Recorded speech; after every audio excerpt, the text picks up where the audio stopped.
Welcome, welcome, ladies and gentlemen, and those who have yet to make up their minds. I am your host, JustJack.com.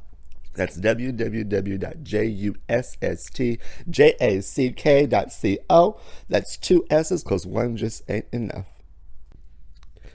Please excuse my voice. I know I always sound raspy like a drunk drag queen with lung cancer, but now I sound like a really, really, really drunk drag queen with lung cancer.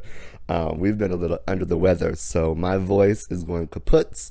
But you know what? I still want to. I still want to show up and show out. Okay, it ain't about the delivery, honey. It's about the message. So, let's get this show on the road. We welcome you to come and subscribe to our newsletter on our website, and we also welcome you to come sign up for table tipping. We don't offer table tipping online. We don't offer it on our website. We offer it by word of mouth only, and those spaces have been getting packed. We are also doing table tipping on Zoom, but that is only done one day out of the month. So make sure that you guys get on that. I'm sorry, one day out of the week. So make sure you guys get on that. Now, let's get on with the show. Follow your dreams. Okay, that's the end of my TED Talk. So, it's so simple. It's so stupidly simple. However, your dreams are something that have been given to you and you only. So please remember that. Your dreams are unique to you and you only. So when anybody says, I don't understand this dream that you have, you politely smile and say, that's okay. That's why God didn't give it to you. That's why I was given this dream, right? As I look back, you have to be careful who you share your dreams with. You don't throw your pearls at swine. Write that down. Keep your mouth shut and your legs closed when it comes to following your dreams, okay? Believe me, nobody outside of yourself can make it happen more than you. So when I say close your mouth and when I say close your legs, I mean you don't have to sleep your way up. You really don't. Nobody has that kind of control. Nobody has more power over you and your dreams other than you and that which lays dormant within yourself. You don't need outside sources. You don't need to wait for this person to get off their butt and get to work. You don't got to wait for that person over there to see you. You don't got to wait for that person over there. It starts within, darling. That dream. The calls are coming from the inside, ladies and gentlemen. It starts on the inside. And because it's on the inside, be careful who you tell. I remember one time I trusted this, I thought I trusted this person. Lo and behold, I do not trust this person. But this person, I thought I trusted them and I thought I could tell them anything, and they would tell me their dreams, and I was always so supportive. I'm very supportive of people's dreams. If you have dreams bigger than Texas, come talk to me because I'll listen to them because mine are just as big, honey. And but I told I told this person my dreams, and they looked at me and they said, Jack, you can't do that. It was in that moment my heart burst into like thousands of tiny little pieces, but you can't let that show. And so the first thing out of my mouth was, you don't have that's not your decision to make. I told him straight up, that is not your decision to make. These are my dreams, and I'm going to bring these to life, whether you think I can or not. And clearly you don't think I can. So let me just show you that I can. I don't need to prove anything to you. But at the same time, let me identify you as a dream killer and not share my dream. Let me make sure never to share my dreams with you again. Note taken. And I don't share too many of my dreams with this person anymore. Oh, their loss. Oh well, whatever. But rule number 1, identify your dream killers and run from them. Or fire them because they do not serve you. Write that down. Fire them because they do not serve you. When Dolly Parton had the idea for Dollywood, she sat with her business team, and some of them told her, "No, you can't do this." And so, what did she do? What do you guys think she did as a businesswoman who had a dream, and had these I'm sure these geniuses working with her when they told her you can't do that? You know what she did? She fired their asses. She fired all of them. Got a whole brand new team. If the people that you are surrounding yourself with cannot see your dreams, get away from them. And even if you got to be solo by yourself, believe me when I tell you, the right people will show up. And when you become the right kind of person, all the wrong people find you. What is the word? When you become the right kind of person, all the wrong people find you unbearable. Test it. Become the person that you were destined to become. Follow the dream that you were given to follow. Because when you start doing that, all the wrong people, they just start exiting from your life on their own. Now, from me to you, when you start becoming this right kind of person, and when you start that shift, don't get upset or question why people are not as close to you as they used to be. Because from me to you, and this is a JustJack.com guarantee for JustJack.com too, people will stay as close to you as they choose to be. Who told me that? I heard that from the pulpit somewhere. Oh, it's going to come back to me. Pastor TJ. TJ. I shouldn't be name dropping, but go look him up. He's actually one of the good ones for now. But it's true. People will stick, and you included. I stick as close to people as I choose to stick to them. And if you haven't noticed, I usually work alone and I walk alone. I stand on the shoulders of so many. I stand as one, but I come as 1,000, that kind of thing. And and because I know what walks with me on a daily basis, I know I'm never alone anyways. So, and I'm a Taurus, so it's easy for me to be alone. Excuse me. But it's also easy for me to get close to people as close as I wish to be to them. Excuse me. But identify your dream killers and get away from them. And don't try to explain your dreams to anybody else. It's never going to happen. Let them say what they want to say. A long time ago, I think I was like 25 and my sister was 24. And we were at the breakfast table and I'm typing up something and she says to me, "You know, you live in a fantasy land." And I said, "Praise the Lord." Because it's true. I'd rather live in my fantasy land than live in her reality. Any day of the week, darling. Call me crazy. Call me what you want to call me. I don't care what other people call me. That ain't none of my business. It's not what I'm called. It's what I answer to. So, excuse me. Oh my goodness, I'm so sick. Not so sick, but my voice. What's it called? Oh, dang it. Oh, so she tells me, "You're in a fantasy land." And then she says, "What do you do all day? Do you pray and meditate all day?"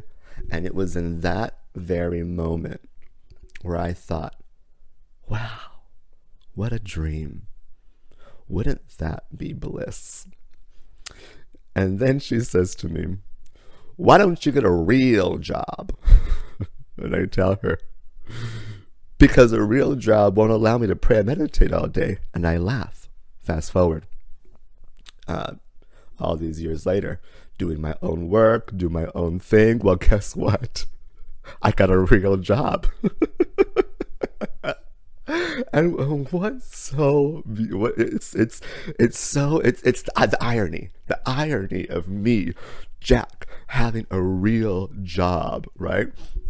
The irony is that I have a real job, and guess what? I get to pray and meditate all day long. And corporate America pays me for it.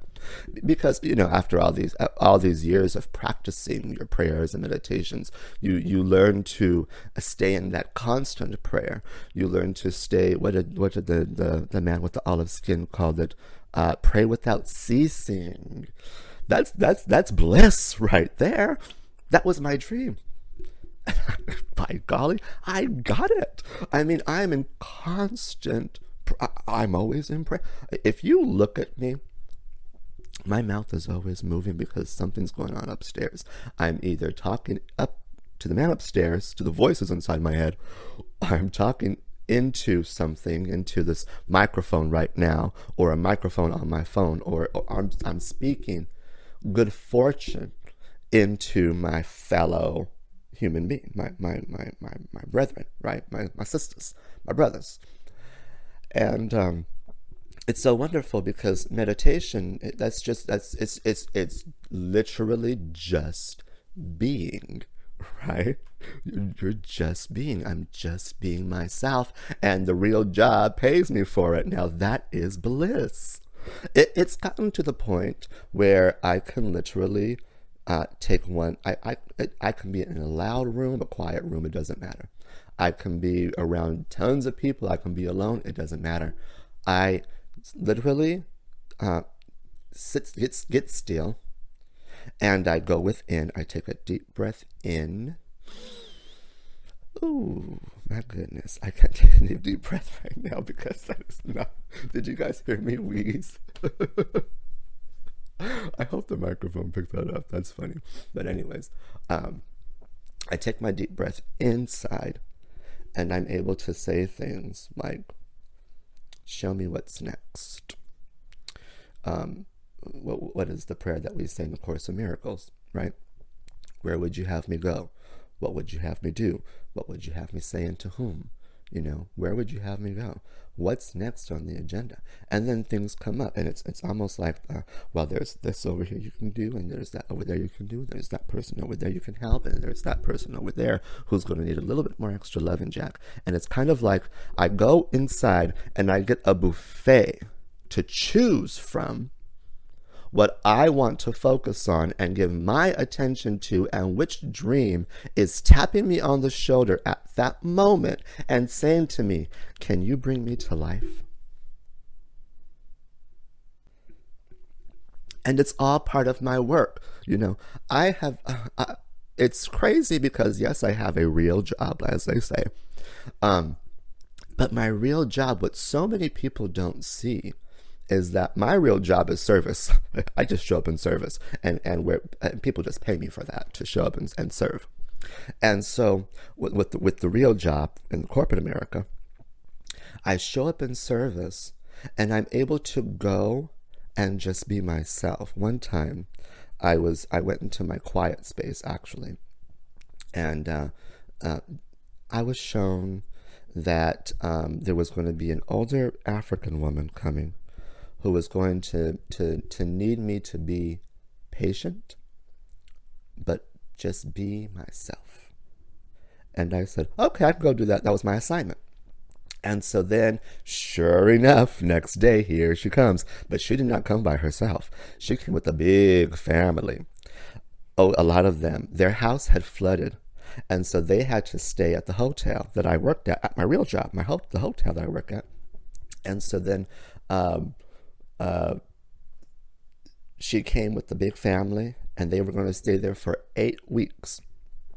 I didn't know at the time it was going to be 8 weeks. We were all living day by day, but it turned out to be 8 weeks. And the very first day, I went to the big family and I said, hello family, I'm Jack. If anything you need, let me know. La, la, la, la, la, la, la. And then the grandma, the old African lady, she was kind of moving, gesturing her hands, kind of like, shoo, shoo, shoo, go away, go away, go away, get away from us.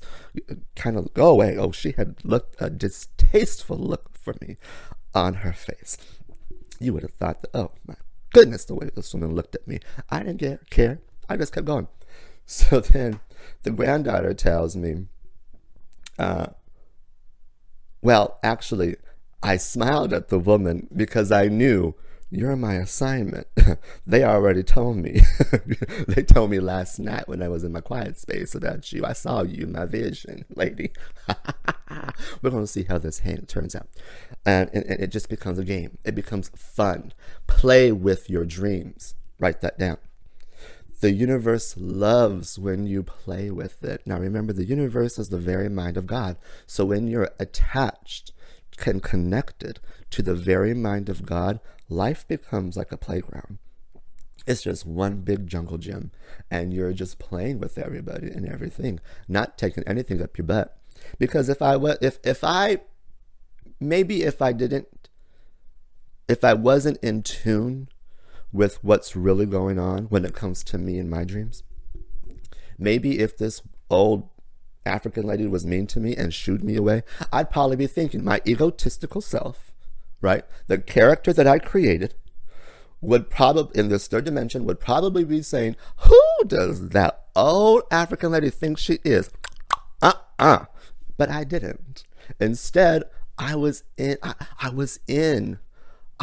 on this. I'm in on it. You know, the universe got my back. They already done showed me. It's all been done before. And so I just have to continue to be myself, and that's it. That was my assignment. Continue to be myself, right? And have patience. That's it. And so the granddaughter later on comes and tells me, she says, forgive my grandma. She's from a culture that believes that gay people are demons. And I said, oh, that's okay. I've been called worse, honey. Don't you even worry about it. I said, I'll show her who the real demon is around here. And then she laughed, and we laughed with each other. And then fast forward to maybe, let me see, about 3 weeks that she was in, that they had been there, the family. And the grandma came in one day by herself. And the grandma liked to sit in this one specific area.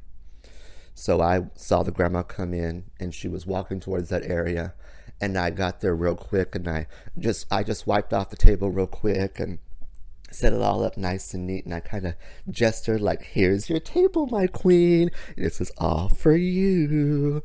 You know, I didn't say a single word, excuse me, but that was the energy I gave off, was, this is yours, my queen. And she just looked at me, and she didn't shush me away this time. Excuse me. And she hadn't shushed me away for a while, but she just kind of like kept her distance with me.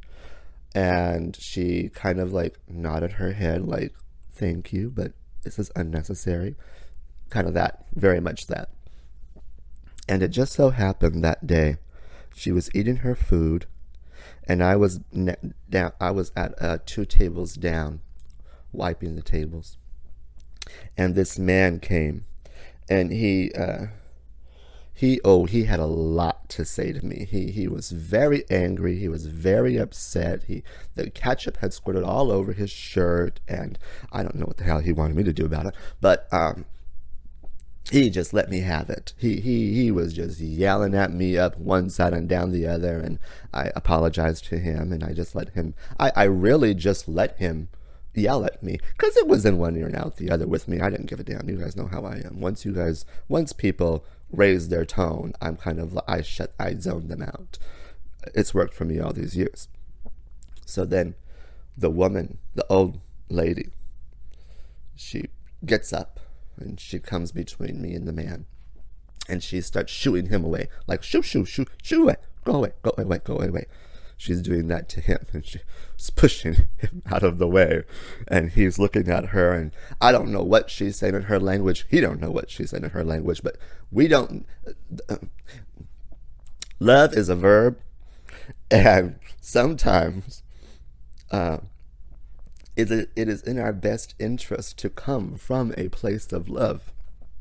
But sometimes we just gotta let a mother effer know, okay? And that's what she did. She didn't have to speak the language to let him know, get away from Jack. And he got away from me. And he went and sat his happy butt down back in his seat. And she turns and she walks towards me and she kind of winks at me and smiles. And then she sat down. And then after that, her family started coming in little by little. And later on, I saw the granddaughter. And I told the granddaughter what had happened. We were laughing. And then she said, oh, she told us. She told us. And she said, she told us that, she said, she told the family, that's my grandson. And nobody better mess with my grandson, because if they're going to mess with my grandson, they're going to have to come through me first, she told the family. And then she says to me, she says, and you'll never believe this. She says, you know what she calls you? I said, what does she call me? She says, she calls you my angel. And then after that day, when she stuck up for me with that man, after that day, from there on after, she came and gave me a hug, and she said, Angel, how are you doing? Is what she told me. How are you doing? That's all she knew in English, really. And so then I would talk to her, and I would, love needs no language to communicate. And we communicated in our own little way, and she would even tell the family. She would even make the family, she would come and give me money every day for 8 weeks. She came and gave me $1 for 8 weeks. And she made somebody in the family every day. The granddaughter told me, she said, every day somebody different, she makes one of us give you $1. Give her $1 so she can give it to you. And that's exactly what happened. And it's a love it's a gesture of love to tip your friendly waiter, or cocktail waitress. But anyways, just keep following. That was my point. Follow your dreams. Even if nobody understands how my work is in corporate America, at a real job. How could you do your work at a real job, Jack? You'd be surprised. I could do my work behind a dumpster if I needed to. Because my work is all about the soul.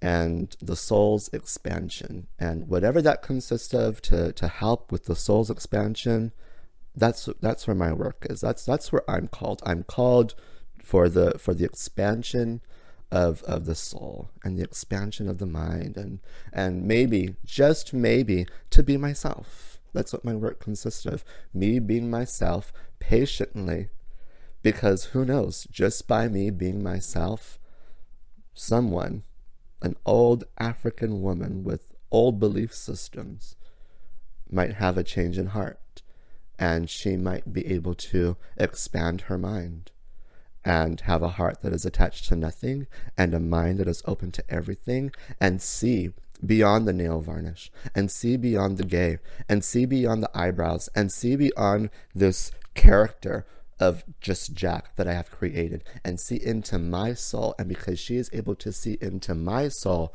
her soul is expanding, and our souls expand together, and we co-create, and we do all that juicy deliciousness that we're here to do on the earth plane. So thank you, ladies and gentlemen. Follow your dreams. That's my TED Talk. We bid you adieu. I'm sure I've talked your ear off. I'm sure you guys are sick of hearing my Tony Robbins voice. But much love to all of you guys. If you guys want to sign up for table tipping, let me know so I can get you guys on the list. If you're interested in learning table tipping, I'll be teaching a class soon. Let me know so I can get you on that roster. I will see you guys next week for our Sunday best. Make sure to follow us on all social media platforms, and sign up for our newsletter and open our emails. We don't send them out, but when we do, you might want to open them. Lots of love. Bye, Felicia.